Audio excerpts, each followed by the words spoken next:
Menteri Sosial Saifullah Yusuf Minggu 2 November gelar pahlawan nasional kepada Presiden Soeharto telah memenuhi syarat formal.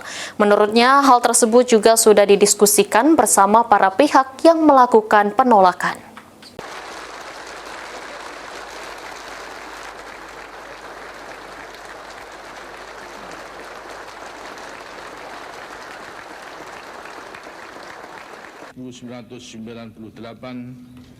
Tentang pengangkatan Presiden Republik Indonesia, maka berdasarkan pasal 9 Undang-Undang menyerahkan secara simbolik medali yang telah disiapkan oleh kostum terbaik ya.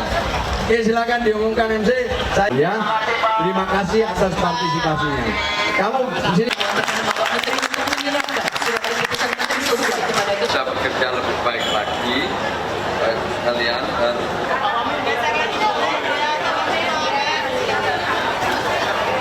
perlu saya tegaskan bahwa yang diproses oleh Kementerian Sosial itu adalah usulan dari kabupaten, dari provinsi yang tentu telah melalui proses dan pertemuan berulang-ulang. Di tingkat Kementerian Sosial sendiri kita membentuk tim, namanya tim pengkaji dan peneliti gelar pahlawan tingkat pusat. Yang itu anggotanya terdiri dari para sejarawan, juga ada tokoh-tokoh agama, ada akademisi, dan ada perwakilan dari Kementerian Sosial.